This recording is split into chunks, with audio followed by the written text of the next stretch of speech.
Sinceramente, eu não sou o maior entusiasta que eu conheço sobre jogos de tiro, ou mais conhecido como FPS. Eu tenho a peculiaridade de gostar de jogos que me fazem me conectar de alguma forma, ou que mexem comigo de algum jeito. E esse tipo de jogo nunca me agradou, sinceramente falando. O único ponto que eu gostava desse tipo de jogos é a conexão que você tem com seus amigos. Até porque, vamos ser sinceros, todo mundo gosta de um bom Counter-Strike. Para um jogo mexer comigo, não necessariamente precisa de uma história muito fascinante. Também não precisa de ter gráficos muito realistas. Eu acho que, se for contado de uma forma muito boa, o jogo já mexe com o meu cérebro e já me deixa completamente em epifania. Recentemente, eu me conectei com um estilo de jogo que eu achei que eu nunca ia me conectar. O tipo de jogo que me dava muito tédio quando eu era criança. Até porque, numa mente do sono de muitos anos atrás, eu precisava de dopamina quase 100% do tempo. E isso, atualmente, deveria ser até mais realidade, visando que esse tipo de aplicativo existe. Mas de qualquer forma, eu acho que porque eu amadureci e porque eu consigo ver beleza em coisas tão tranquilas, eu comecei a apreciar jogos desse tipo, como Stardew Valley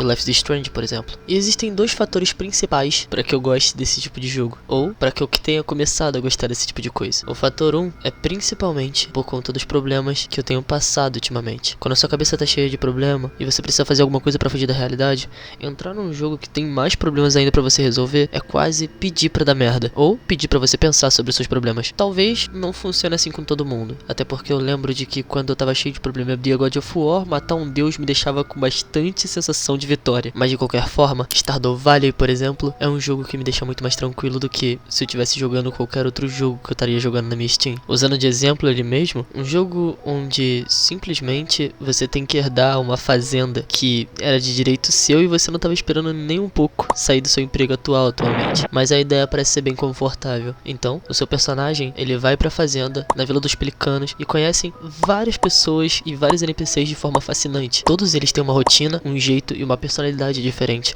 tendo possibilidades quase infinitas. Stardew Valley não me fascina apenas pela história, até porque a história de Stardew Valley é uma história bem rasa. Uma personagem que herda uma fazenda e tem que cuidar dela é, sinceramente, uma história muito clichê de jogo de fazendinha. Mas a parte que me fascina em Stardew Valley é a tranquilidade que a gente pode fazer as coisas. O progresso ser tão lento, mas ao mesmo tempo tão dinâmico, me faz ter a sensação de sempre querer um pouco mais. Veja só, numa sexta-feira, você pode estar simplesmente plantando batata na sua fazenda. Já na quarta, você pode estar numa festa, pedindo pra dançar com uma NPC que provavelmente vai te dar um fora. No outro dia, você pode estar pescando com um pescador muito simpático. Isso não só me tira da realidade, como mostra que talvez os meus problemas não sejam tão grandes assim, e que eu possa simplesmente tranquilizar a minha mente e cuidar de uma fazenda por alguns minutos. Isso vai me deixar um pouco mais tranquilo, ou acalmar um pouco a minha mente. O segundo fator, e provavelmente o mais importante entre os dois fatores para mim poder ter jogado Life is Strange, é sempre uma boa história. Life is Strange sempre foi conhecido por ter uma história fascinante. Não só uma história fascinante, como personagens cativantes o suficiente para te prender até o final. Porque em sua essência, Life is Strange é um jogo bem simples, um jogo de uma menina que volta no tempo e tem que salvar uma cidade. Mas o que faz esse universo ser tão rico quanto ele é, são os personagens que estão nele. A protagonista, a melhor amiga da protagonista e até mesmo os antagonistas desse jogo. Life is Strange me prende de uma forma mais fascinante ainda do que Stardew Valley prendeu, mesmo eu tendo quase o triplo de horas que eu tenho com Stardew Valley.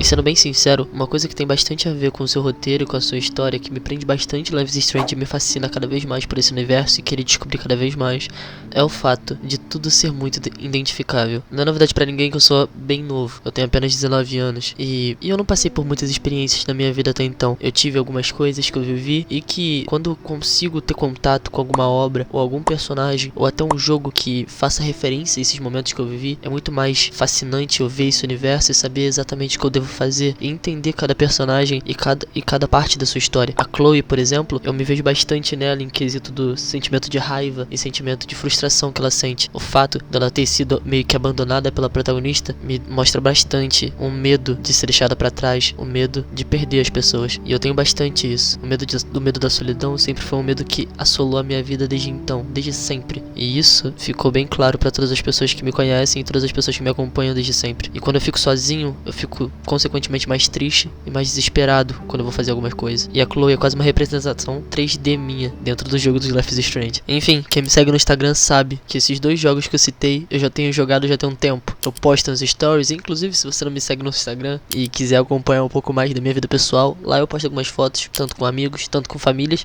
e tanto sozinho. Eu tento pelo menos. Mas um jogo que eu ainda não mostrei pra ninguém que eu tava jogando e que eu joguei já tem um tempão atrás e que eu vou voltar a jogar recentemente é The Final Station. Final Station é o jogo de fim do mundo mais profundo e mais bonito que eu já vi na minha vida toda. Além de ser um jogo que tem uma história mais do que fascinante, uma história que você precisa realmente desvendar coisas e pesquisar sobre e criar teorias, que é o que eu mais gosto de fazer para descobrir ela, é um jogo tranquilo. Além da parte que você precisa matar alguns infectados e que, sinceramente, não é muito, o jogo é quase 70% do tempo de você administrando um trem e dando comida para as pessoas conseguirem ficar vivas. É um jogo que você lê bastante, é um jogo que você presta atenção bastante na história, e é um jogo que mostra um mundo pós-apocalíptico. Mas por que eu chamei um jogo pós-apocalíptico que você mata infectados de jogo tranquilo? Por quê? Porque ele entra no primeiro fator. Quando a sua mente está conturbada demais e cheia de problemas e você precisa jogar um jogo que você não tenha tanto problema assim, ou que você tenha problema para perceber que a sua vida não tem tanto problema quanto você imaginava, The Final Station se encaixa exatamente nessa característica. Um jogo onde você está num mundo pós-apocalíptico, onde as pessoas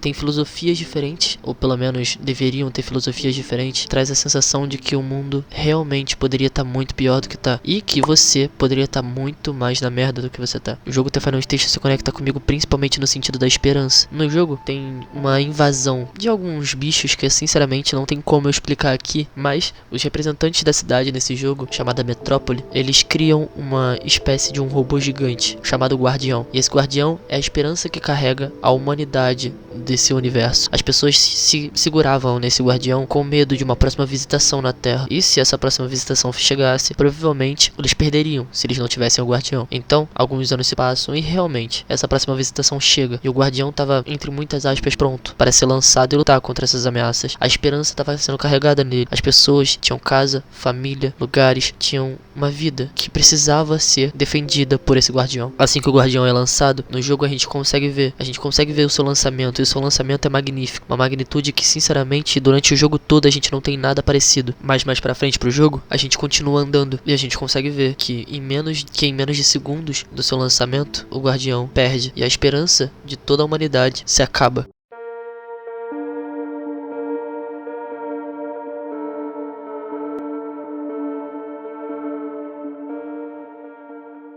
Falando dessa forma dramática, nem parece que esse jogo me traz a sensação de ter mais esperança nas coisas, até porque aquela humanidade desse jogo teve esperança no Guardião, e o Guardião perdeu e deixou a humanidade na mão. Mas não é o Guardião que me traz esperança e que me faz essa sensação e essa dinâmica de me conectar com o jogo, mas sim os NPCs desse jogo. A cada fala, os NPCs demonstram que precisam estar vivos e que querem isso, que eles fazem de tudo, desde cidades, desde robôs ou até mesmo uma linha ferroviária. O fato de todos os NPCs terem defendido a humanidade da forma mais protetora possível me traz esse sentimento e essa conexão com o jogo. Mostra que não importa o tamanho da nossa ameaça, a gente sempre tem que tentar ficar maior do que ela, porque não adianta nada, ou não adiantaria nada a humanidade ter desistido na primeira visitação. Eles morreriam de qualquer forma, mas foi muito mais bonito e muito mais honroso eles terem morrido tentando. Foi muito mais esperançoso isso. Jogos calmos e jogos tranquilos são algo que recentemente eu comecei a gostar, então eu não tenho muita base pra falar sobre esse tipo de jogo. Jogos com uma história muito sombria,